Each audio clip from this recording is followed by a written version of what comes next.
I've been a fan of My Chemical Romance for over 4 years, and through that time, they've become my favorite band.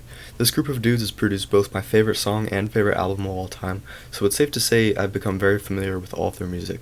In this video, I'll be ranking MCR's 5 studio albums from worst to best.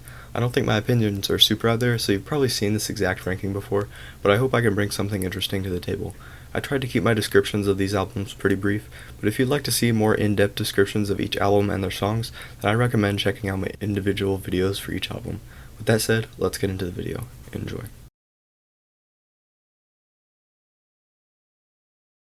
I think this is pretty universally considered MCR's worst album. It makes sense that the band scrapped the record because they weren't satisfied with it. The lack of storyline or real style really knocks conventional weapons down a peg, and also, gun. That being said, I still do enjoy this album most of the time, especially the last 2 tracks. Burn Bright is one of MCR's top 10 songs in my opinion, and there are other bright spots like Surrender the Night and Boy Division.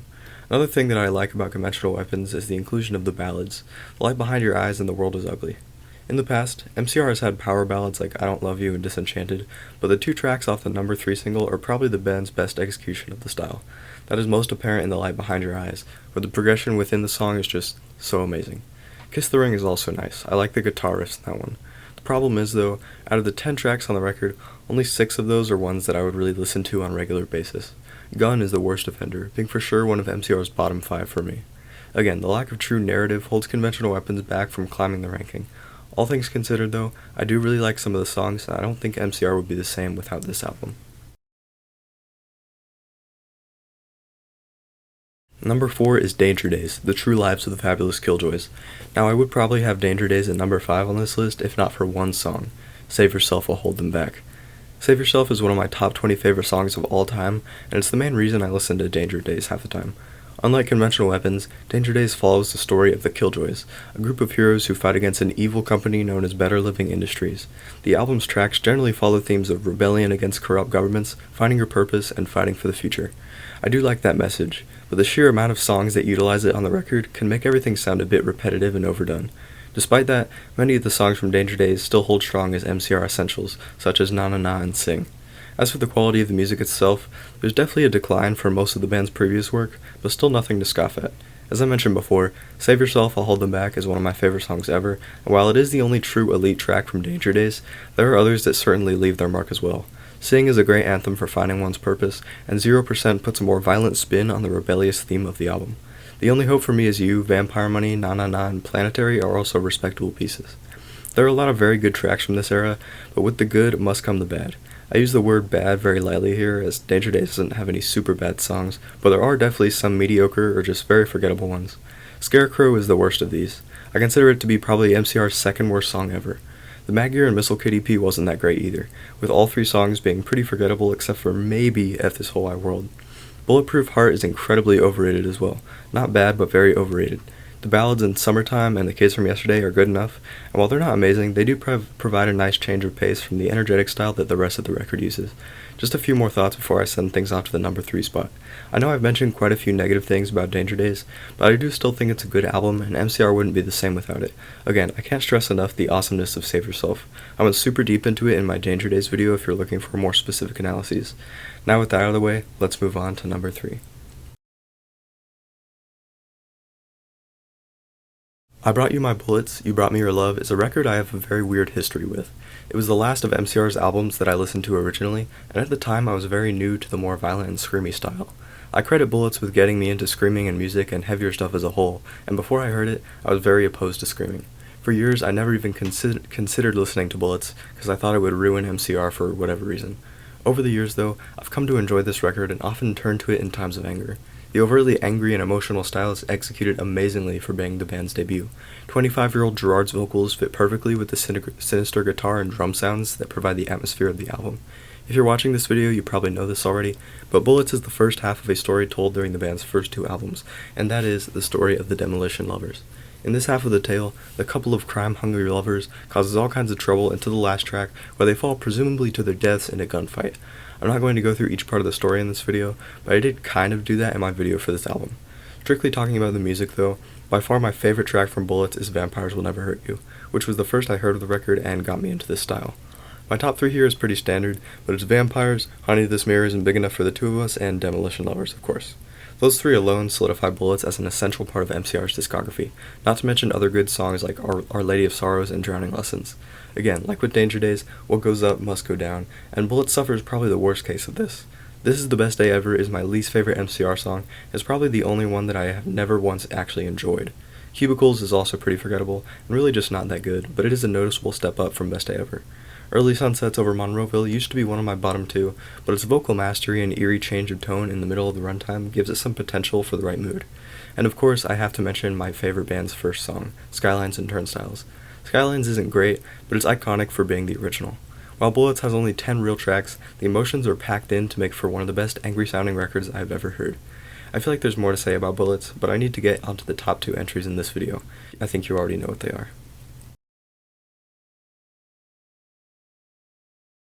You definitely saw this coming. At number 2 we have 3 Cheers for Sweet Revenge, MCR's breakout album and first major success. This record continues the story started in Bullets. In this half, the man of the couple goes to hell to be told by the devil that his wife has survived and that he'll never be able to see her again unless he delivers to the devil the souls of 1,000 evil men. At the end, the man finds out he's been tricked and that he was the 1,000th soul all along, that he's been damned to burn in hell forever. 3 Cheers is a big step up from Bullets musically, featuring several great tracks that are loved by the community. My personal favorite is The Ghost of You, which is one of my top 10 favorite songs ever.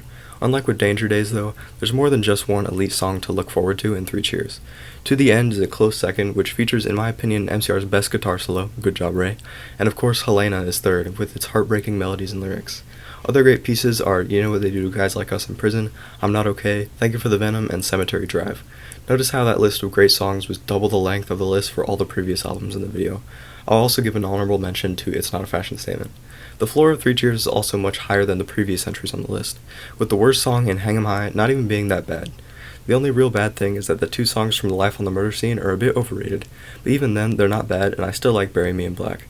Now for the style of the record, 3 Cheers for the most part takes a much lighter approach than Bullets, turning down the screaming and fast-paced violent guitar riffs for the most part. The songs, especially the choruses, are much more melodic than in Bullets, with more of the emphasis going towards the actual melodies and instrumental cohesion rather than just making everything violent and angry. The guitars seem much more mature here, which is probably just because of the calmer style and better production value. Gerard's progression as a singer is good as well. You can tell his voice is a lot smoother and the little screaming he does seems a bit cleaner. While I don't go around fangirling about Life on the Murder Scene, I am grateful that it was released because those 2 tracks softened the blow of the big change in style between the first 2 records. Bury Me in Black provides an angry, energetic feel similar to Our Lady of Sorrows in This Mirror, and Desert Song is an Early Sunsets type. At the end of the day, I'm glad MCR chose to switch to a tamer style of music after Bullets. I think that sudden switch is part of what makes Bullets special, and it's insanely impressive how the band still managed to produce this beast of an album with such drastic change.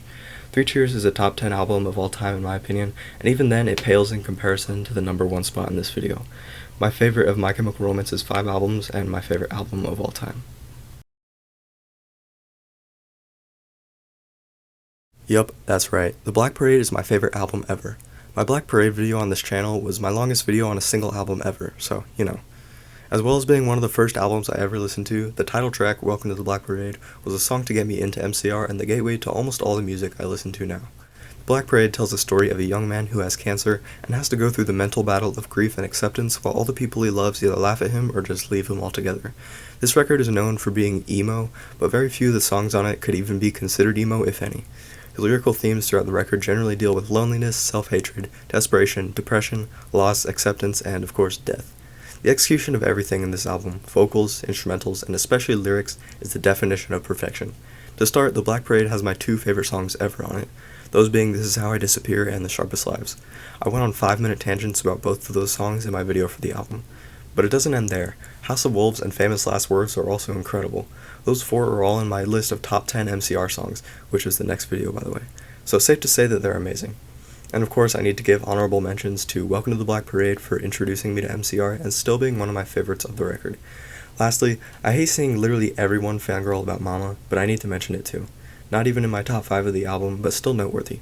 There are also many other great songs on this record, so if you want to see my full ranking, check out my Black Parade video. There's only one real setback to this album, and that is Blood. It's no surprise that I don't like Blood very much, but honestly it's not as much of a problem as, say, Scarecrow, because at least it's at the end and I can just choose to skip it and still get what I consider to be the full experience. Additionally, I do think the whole hidden track gimmick was used well. I don't like Blood on its own, but the format of the album makes it much less of an issue than the band's other weak spots. I also don't love the B-sides. I know most fans really enjoyed them, but Kill All Your Friends especially is super overrated. I'm fine with Heaven Help Us and I actually do like My Way Home Is Through You, but overall the B-sides just aren't as amazing as everyone says they are. Another very small nitpick I have about the Black Parade is not even the fault of the band or the album itself. It's about the fans. You see everyone talk about Welcome to the Black Parade, Teenagers, Mama, Disenchanted, etc., and while I do like all those songs, it can get annoying to see the community only talk about the same few tracks and rarely even consider the deep cuts. With that said though, you know an album's good when my biggest complaint about it is with the fans and not even the music. I really can't stress enough how amazing I think the Black Parade is. As I said, it's my favorite album of all time, and it's not really close. I first experienced My Chemical Romance through this record, and I am eternally grateful to this band for brightening my life when I need it the most. There you have it, my ranking of My Chemical Romance's 5 studio albums. You're welcome to leave your own ranking in the comments if you'd like. I'd love to see our list and maybe talk about them a bit. I hope you enjoyed the video. If you did, please consider subscribing to the channel for future music-related content. I have one more MCR-related video coming out in about a week, and that will be the final installment of the MCR series on this channel. After that, I plan to start working on a series just like this one, but for Black Veil Brides. I also plan on releasing an updated and better produced version of my Starset video from last year. Again, I hope you enjoyed the ramblings of a nerdy MCR fan. Thank you so much for watching, and have a nice day, guys.